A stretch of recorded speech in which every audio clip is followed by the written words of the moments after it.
A couple had recently moved into a suburban neighborhood governed by a homeowners association, HOA. Wanting to adhere to the rules while maximizing their use of the property, they installed a camper in their backyard, carefully ensuring that it was in full compliance with both the HOA's regulations and county zoning laws. They took extra measures to position the camper behind a privacy fence, ensuring that it was not visible from the street or neighboring properties. Confident in their compliance, they believed there would be no issues. However, to their shock, they received a violation notice from the HOA stating that their camper was not allowed. Accompanying the notice was a photo of the camper, taken from a suspiciously invasive angle. After careful examination, they realized that the picture could not have been captured legally. Someone had either trespassed onto their private property or used an illegal vantage point to spy into their yard.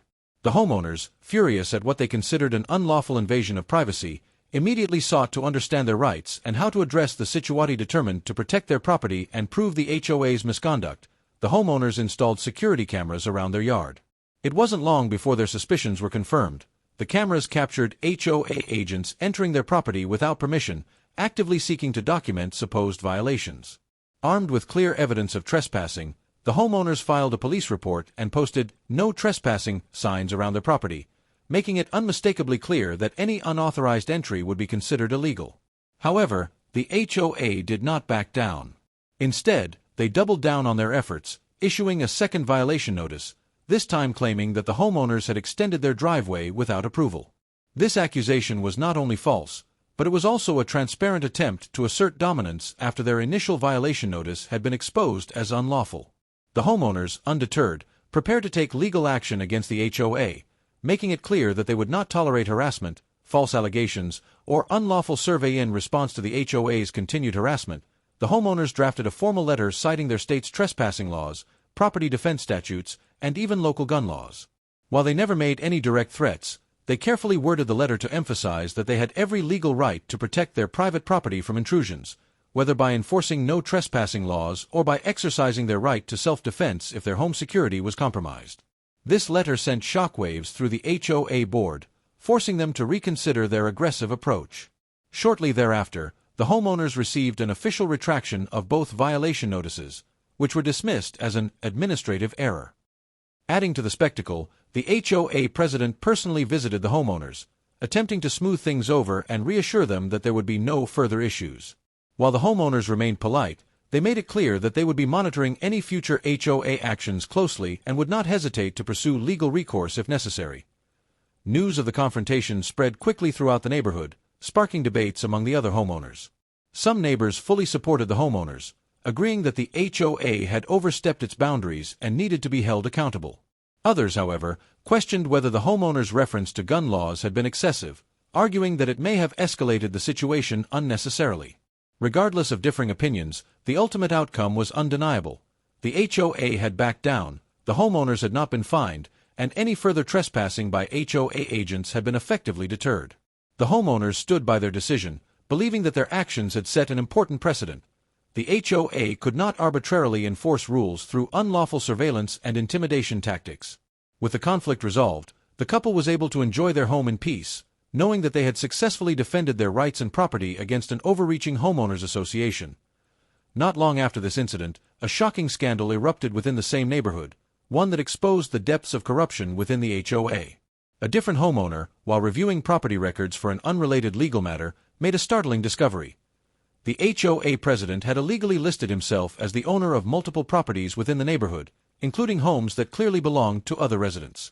Digging deeper, the homeowner uncovered evidence that the HOA president had fraudulently altered public records, effectively granting himself ownership over land and homes that he had no legal claim to. The most egregious case involved a neighbor whose yard had been dug up without permission for the installation of a pool, only to find out that the HOA president had falsely claimed their land as his own in county records.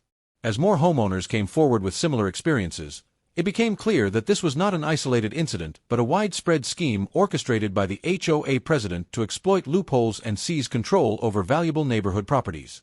Faced with overwhelming evidence of fraud, the affected homeowners decided to take collective action.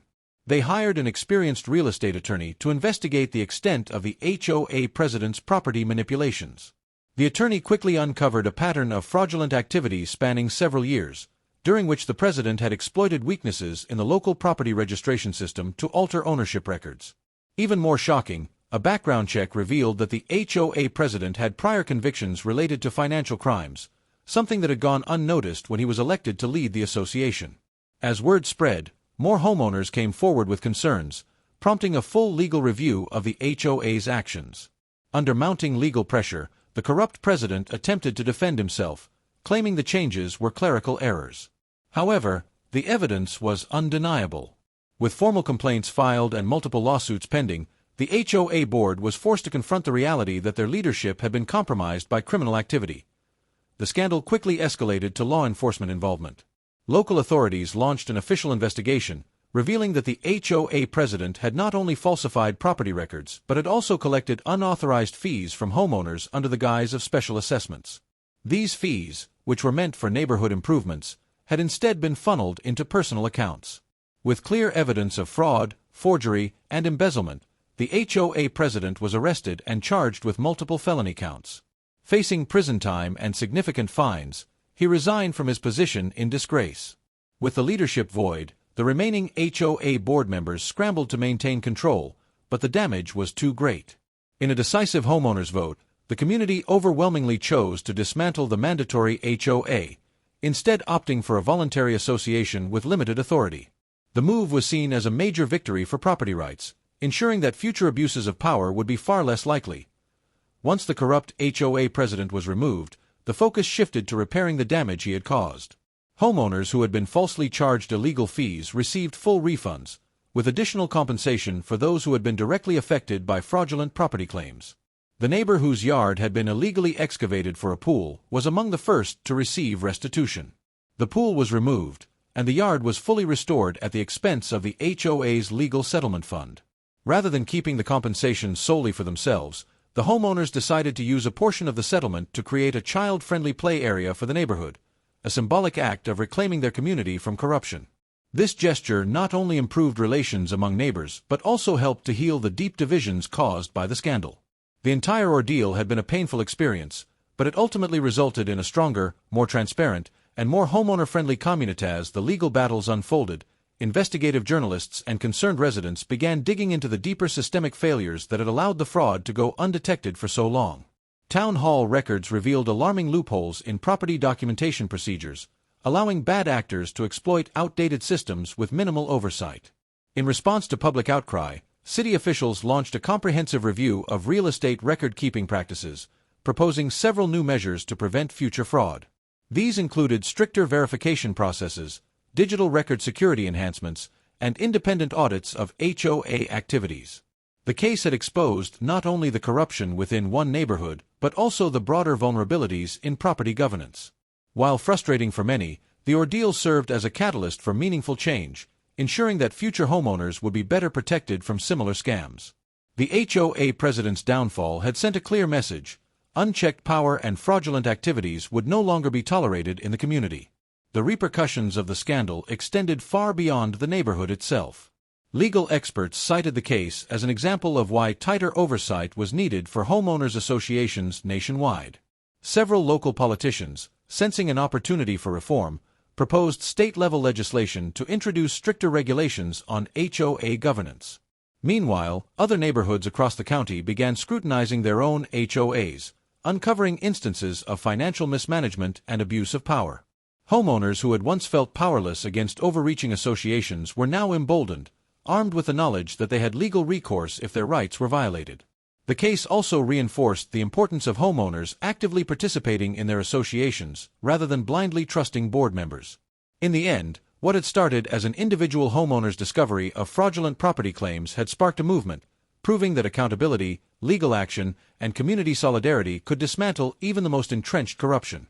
For months, a woman endured relentless harassment from her ex-boyfriend, who refused to respect boundaries after their breakup. Despite blocking his number, he found ways to bypass restrictions by calling from unknown and restricted numbers. At first, it was occasional, but soon the calls became a daily nuisance. He would also show up at places he knew she frequented, her workplace, her gym, and even mutual friends' gatherings, always finding an excuse to be there. Friends and colleagues started noticing his behavior, but whenever she confronted him, he feigned innocence, pretending it was all a coincidence. She filed reports with the police, but since he wasn't making overt threats or breaking any laws, authorities told her there was little they could do unless the situation escalated. Frustrated and exhausted, she knew she had to take matters into her own hands. If he refused to stop harassing her, she would find a way to make him feel the same frustration. Rather than engaging directly with her ex, she decided to turn his tactics against him, without him even realizing it was her doing. She started by signing him up for every spam list she could find. Insurance quotes, random sweepstakes, free product samples, anything that required a phone number, she entered his. She even placed ads on Craigslist with his number, claiming he was selling a heavily discounted car and to call any time for details. Within days, the floodgates opened. His phone started ringing non-stop, overwhelmed with calls and messages from people looking for deals, insurance agents following up on his interest, and automated promotional texts. What had been a quiet inconvenience for her suddenly became an unbearable nightmare for him. He went from calling her relentlessly to desperately trying to figure out why his phone wouldn't stop ringing. At first, he thought it was just a random spike in spam, but as the days passed, the calls didn't stop. Every time he declined one, 2 more would come in. His voicemail was filled to capacity, rendering it useless. Friends told him they couldn't reach him because his line was constantly busy.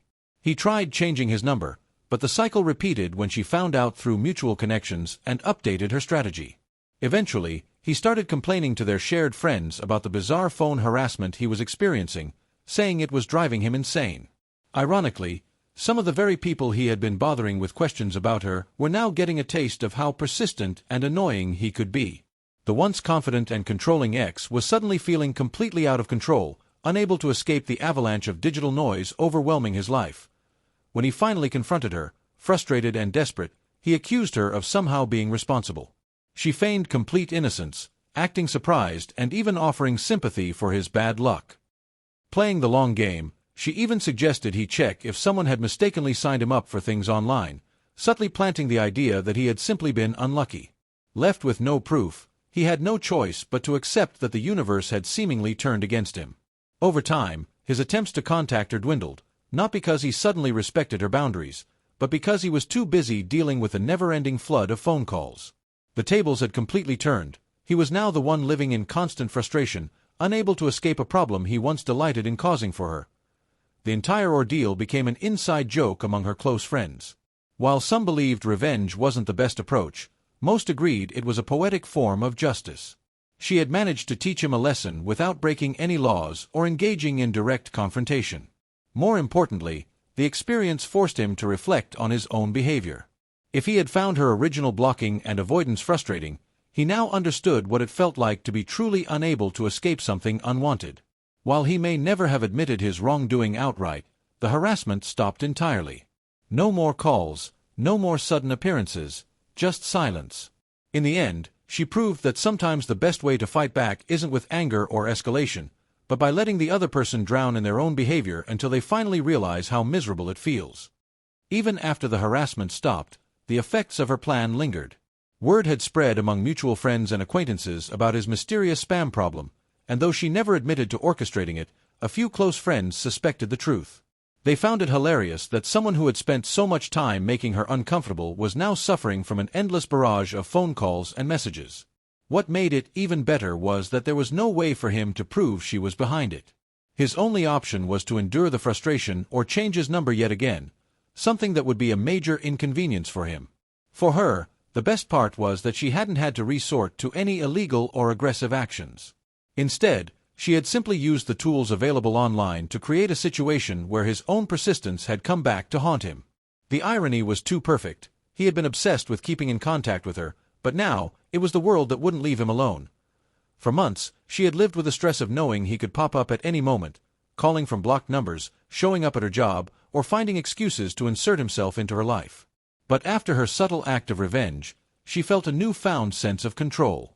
She no longer had to look over her shoulder, dreading the next unwanted encounter. He had finally learned that no matter how hard he tried, she wasn't someone he could manipulate or harass without consequences. The experience reinforced a valuable lesson for her. Sometimes, the best way to stop a toxic person isn't by confronting them directly, but by making their own actions work against them. She had turned his obsessive need for attention into a self-inflicted punishment, all without ever having to raise her voice or argue.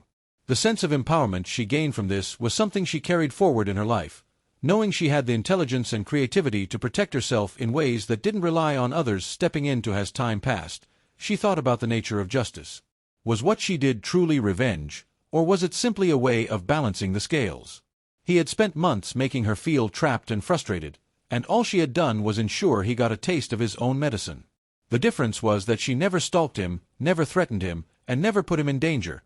She had just let the universe, and a lot of online spam forms, do the work. Some of her friends thought she had gone too far, arguing that revenge, no matter how clever, wasn't the answer. But she didn't see it that way. She hadn't harmed him, she had just given him a reason to stop. If anything, it had been a necessary lesson for him. If he had learned from it, maybe he would think twice before harassing another woman in the future. And if he hadn't, well, at least she knew she was finally free from his games. Months later, she ran into him at a mutual friends gathering. At first, she felt a flicker of anxiety. Would he try to start something again? But to her surprise, he barely looked in her direction. It was clear he had no interest in approaching her, and if anything, he seemed embarrassed. She overheard him complaining to someone else about how he had gone through a nightmare with his phone, saying it had taken forever to get the spam under control. His tone was frustrated but resigned, as if he had accepted that it had been some cruel twist of fate. She smiled to herself, knowing that he would never connect the dots. As far as he was concerned, it had just been a bizarre, unlucky incident. But for her, it was the final confirmation that she had won. He had finally learned what it felt like to be powerless in a situation he couldn't control, and now, he wanted nothing more than to stay out of her life. With her ex fully out of the picture, she realized just how much lighter she felt. For so long, she had been carrying the weight of his presence, constantly having to navigate around his unwanted attention. Now, she could move forward with her life without that burden. The whole experience reinforced an important lesson, not only about dealing with toxic people but about the power of setting firm boundaries and enforcing them in creative ways. Sometimes, people don't listen when you ask them to stop. Sometimes, you have to make them experience what they put you through before they truly understand. While she never wanted to be the type of person who sought revenge, she understood now that standing up for herself didn't always mean direct confrontation. It could mean being smart, patient, and letting someone else's bad behavior collapse in on itself. And with that, she walked away from the situation knowing she had not only protected herself but had done so in a way that